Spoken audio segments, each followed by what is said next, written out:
Hi guys, it's Kelly from Lost Girl Reads. Welcome back to my channel, and today we're going to be working on my October spreads in my reading journal. So the first page that I'm working on right now is my cover page, and this is my first time actually doing this kind of thing on camera, and I did not realise how difficult it actually was to film and to work on a journal at the same time. So there is a couple of mistakes that I made along the way, but I hope you'll bear with me. My theme for October is Coraline. So what I did was I printed some pages off from Pinterest and Google Images and from the movie, of course, and kind of just played around with them and stuck them in my journal. You can see with this line that I'm doing right here, it's actually, I messed it up so bad and I was so upset with myself. So I'm really sorry about that. It looks really, really gross in my journal as well, but what are you gonna do? So for my cover page, what I do every month is I make a pocket. So this is me sticking in the pocket for the journal. I use washi tape to lay down a piece of card, but I only seal up 3 out of the 4 edges to make a little makeshift pocket, and that's where I put my bookmark for the month. I will show you my bookmark that I made off camera at the end of this video. So for October, I've got 4 books on my TBR. September wasn't the best month for me, I will admit. I kind of fell off the wagon a bit with my reading, and it kind of bummed me out quite a lot, but what are you gonna do? Like, I had my master's degree and I also started therapy and things like that, so there was a lot on my mind in September. But going into October, I've got a newfound determination for reading. What I'm sticking in here is going to be the Pink Palace Apartments for the journal. So the Pink Palace Apartments is, if you don't know, is the location of where Coraline is set, and it's like one of my favourite images. I thought it was really, really pretty, and I thought it looked really nice at the bottom of this journal as well.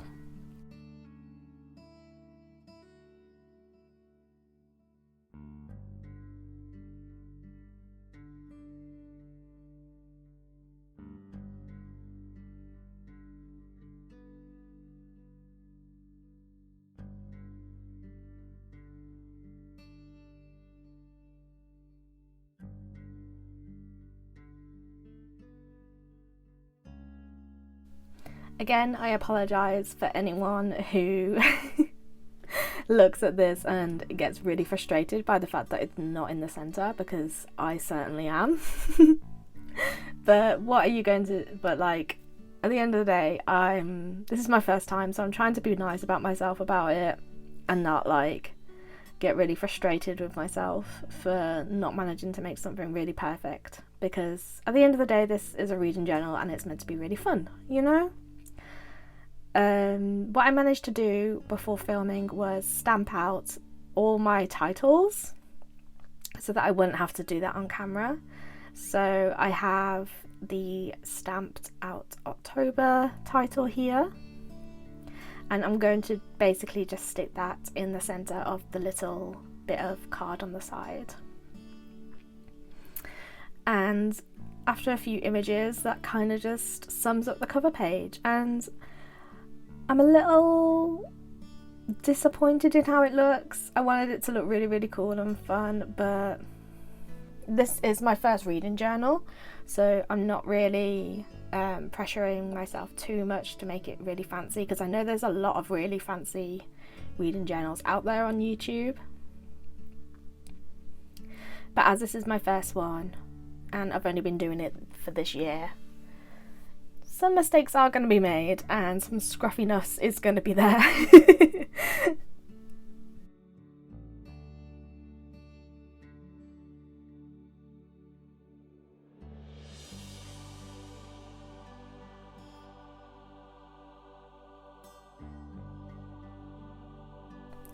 And that's it for the first page of the reading journal.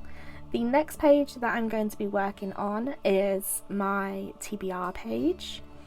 I have 4 books in my TBR this month.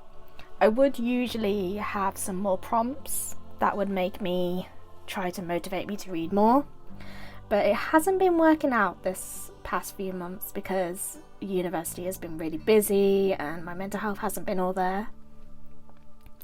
So it's not really worked out the way that I hoped for. I might start it off again in the new year, maybe. Just give myself a few months just to try and get back on the wagon and try and get back motivated with my reading again. So I've only got 4 books to read this month. Technically 5 because I do have last month's book buddies that I still haven't finished. If you don't know, me and my partner, we have a book buddies system. So every month we alternate who gets to pick a book, and then we'll both read it and then go to a coffee shop at the end of the month to talk about it. That system has been working really, really well. My partner isn't a reader, but he's managed to read 9 by the end of this week. 9 books in the space of a year. So he's really, really proud of himself, and I'm really proud of him too. So yeah, so we'll technically have 5 on my TBR if you count A Good Girl's Guide to Murder, which is September's. I can't even remember what month we're in, guys. September's TBR, which it will be moved over into October as well, but I didn't include that one. So we have 4 books and I'm really, really excited. I tried to pick a few spooky ones for October, and it just to try and get myself back into the vibe. I picked books that I'm really, really excited to read as well. Some of them are new purchases as well. So here's me with all the book covers. We have Divine Rivals by Rebecca Ross, Masters of Death by Olivia Blake, Neil Gaiman's Coraline, and Susan Hill's The Woman in Black. So these are like books that I'm really, really, really excited about. Of course, Coraline had to be read. I read it every October. It is also the I got something on the table. Neil Gaiman's Coraline is one of my favourite books of all time, and it is the Chris Riddle's illustrated version as well. So I absolutely love looking through all the illustrations whilst reading.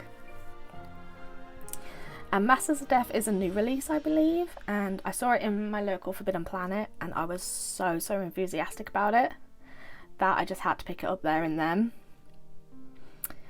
The Woman in Black is a reread for me as well. It is part of the Book Buddies pick for October, and I absolutely love The Woman in Black. I think it's a brilliant story.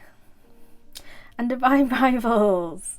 Me and Divine Rivals, we have an interesting relationship. Like, it's been on my TBR for about 6 months, I think, at this point.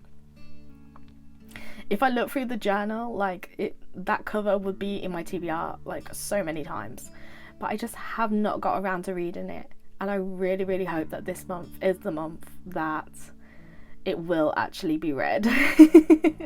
We can hope and pray, guys. We can hope and pray. The next page on the other side of the spread is my books read spread. So this is where I would just list all the books that I read this month, whether they're in the TBR or whether they're not. Like, because sometimes it doesn't like encourage me to read outside of my TBR as well. I'm a mood reader, so I find it really, really interesting just to list all the books I read, and even if I deviate a bit from the TBR a bit. And I'm sticking in a picture of the other mother and the other father here. Like, I can't have a Coraline's theme if I don't include the other mother. Like, she's just amazing to me. I absolutely adore her character. She's like super creepy, but that's like the best part about her. And this is just one of the titles which says books read. I would usually put prompts on this page as well from my TBR jar, but as I'm not doing that this month, I'm kind of just leaving it blank at the bottom. But I think with the image, there's enough space there to just put all my books that I'm hoping to read. As we move on to the next page now, we have the stats spread, and this is a double page spread where I basically just talk about, I include screenshots from Storygraph, the app, and basically just talk about how things going. I usually include the genres, I include the ratings of all the books I've read, and I include the moods as well, because if you go on Storygraph, they do show you what kind of mood the book was in. So whether it was adventurous, mysterious, tense, things like that. And I have just included that pie chart that they do. It's an amazing app. If you don't have Storygraph, like, I highly recommend it. But I include that in, and then I just write a little paragraph about how I feel after the month. So that's kind of it for the stats page. It's not the prettiest looking page. I do need to try and work out how to make the stats page look as pretty as possible. But I am really enjoying having the stats page there, so I can still see all the information in a book rather than on the app. And it's a good memory, I think. It's a really nice memory. And then at the bottom on the left hand side, I am just including a little image. I think I decide on the Coraline doll to put there, and I absolutely love the doll. I think she referred to it as like Little Me or something like that in the movie. It's just so cute, and I really wish like I had my own little version of that doll. So I had to include a little image of the doll in the bottom.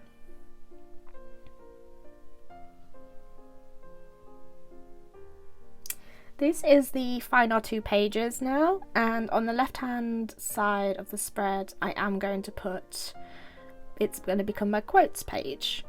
So whilst reading throughout the month, if I see anything that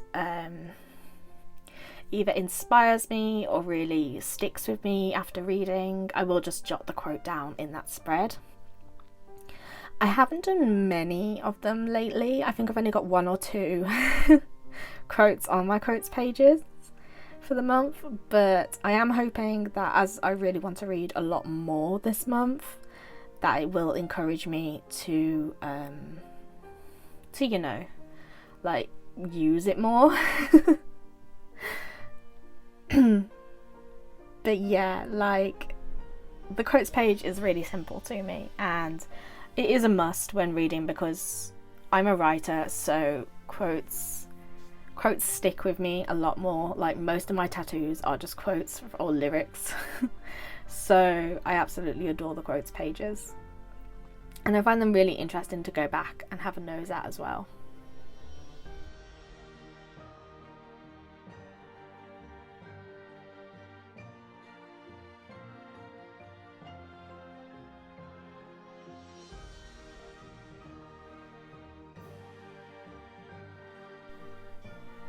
This is a really simple design, I won't lie. Like, I am kind of disappointed with how the spreads turned out, as I've mentioned, but I feel like they look prettier once they're filled in.